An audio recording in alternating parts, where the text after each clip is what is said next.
Good morning 8th class. आज मैं आपको हिंदी फर्स्ट में लेसन 18 आत्माराम पढ़ा रही हूँ। वैदिक ग्राम में महादेव सोनार एक सुविख्यात आदमी था। वो अपने साहिबान में प्रातः से संध्या तक अंगीठी के सामने बैठा हुआ खटखट किया करता था। वो लगातार वो एक सोनार लोहार था। लगातार ध्वनि सुनने से लोग उसके अभ्यस्त हो गए थे कि जब किसी कारण वो बंद हो जाए तो जान पड़ता था कि कोई चीज़ गायब हो गई। वो नित्य प्रति एक बार प्रातःकाल अपने तोते का उसने एक तोता पाल रखा था, तो तोते का पंजरे लिए कोई भजन गाता तो कोई गाता हुआ तालाब की ओर जाता था। एक धुंधले प्रकाश में उसका जो जर्जर शरीर, पोपला मुँह, झुकी हुई कमर देखकर किसी अपरिचित मनुष्य को इसके पिशाच होने का भ्रम हो जाता था, यानी राक्षस होने का। जो ही लोगों के कान में आवाज़ आती, सत्य गुरुदत्त शिवदाता, लोग समझ जाते कि भोर हो गई है।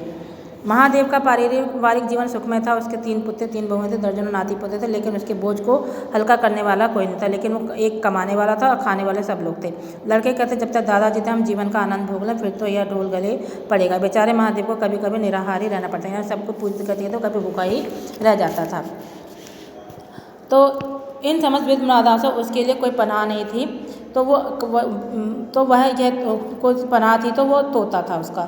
इससे उसे किसी प्रकार का कष्ट न था। वो अब इस अवस्था में था जब मनुष्य को शांति भोग के सिवा और कोई इच्छा नहीं रहती। तोता एक खपरार पर बैठा था। महादेव ने पिंजरा उतार लिया और उसे दिखाकर कहने लगा, आ सत गुरुदत्त शिवदाता। लेकिन गांव और घर के बच्चे एकत्र होकर चिल्लाने लगे और तालियां बजाने लगे। ऊपर से कौवों ने काँव काँव के रट लगा दी।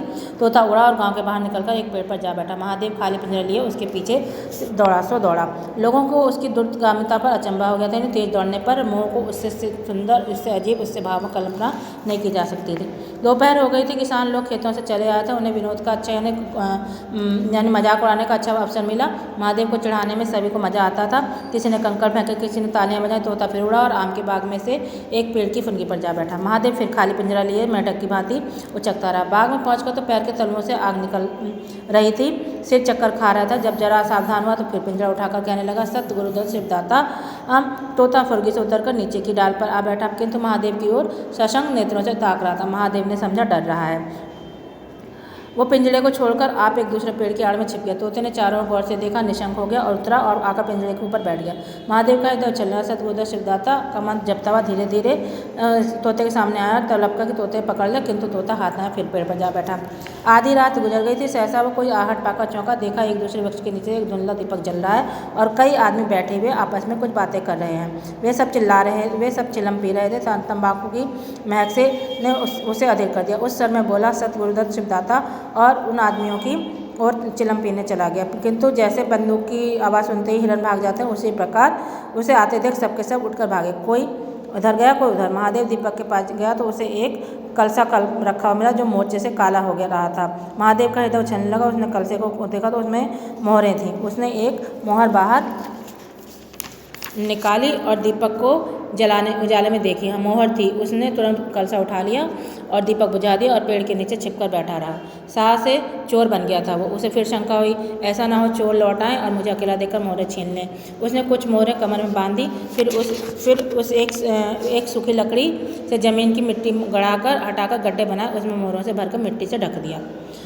अचानक उसे ध्यान आया, कहीं चोर आ जाए तो भागूंगा क्यों कर। उसने परीक्षा लेने के कलसा उठाया और 200 पग तक बेतहासा भागा हुआ चला गया, जैसे उसके पैरों में पड़ लगे हों। अरुणोदय सुबह का समय था। प्रकृति का अनुराग में प्रकाश में डूबी थी। उसी समय तोता पैरों को जोड़े हुए ऊंची डाल से उतरा, जैसे प्रकाश से तारे टूटकर आकर पिंजरे में आ गए हों। आकर पिंजरे में बैठ गया। महादेव प्रफुल्लित होकर दौड़ा और पिंजरे को उठाकर बोला, आओ आत्माराम, तुमने कष्ट तो बहुत दिया पर मेरा जीवन सफल कर दिया है। उसने एक हाथ में पिंजरा लटकाया और बगल में कलसा दबाया और घर चला। महादेव घर पहुंचा तो अभी कुछ अंधेरा था।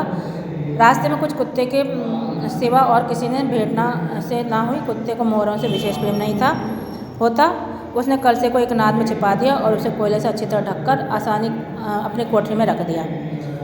जब दिन निकल आया तो वो सीधे पुरोहित के घर पहुंचा। पुरोहित पूजा कर बैठे सोच रहे थे, कल ही मुकदमे से अभी तक हाथ में कौड़ी भी नहीं मिली, यजमानों को कोई घास भी नहीं मिला। इतने महादेव ने पलागन की। पंडित जी ने कहा, मुँह फेर लिया कि ये तो गरीब है, ये क्या देगा। वो ये अंगल मूर्ति कहाँ से आ पहुँची मालूम नहीं, दाना भी मैसर होगा या नहीं। रुष्ट होकर पूछा, क्या है। महादेव ने कहा, महाराज आज मेरे यहाँ सत्यनारायण की कथा है। पुरोहित जी विस्मित हो गए, कानों पर विश्वास नहीं हुआ। महादेव के घर आया, कथा होनी इतनी असाधारण घटना थी। क्योंकि उसके पास पैसे थे नहीं जितने अपने घर से उसने किसी भिखारी के लिए भीख निकालना। पूछा, अच्छा आज क्या है?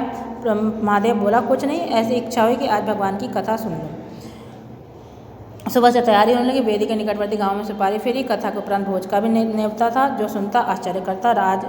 आज रेत में धूप कैसे जमी, यानी आज ये क्या हो गया। संध्या के समय जब लोग जमा हो गए और पंडित जी अपने सिंहासन पर विराजित हुए तो महादेव ने उस स्वर में बोला, भाइयों मेरी सारी उम्र छल कपट में कट गई।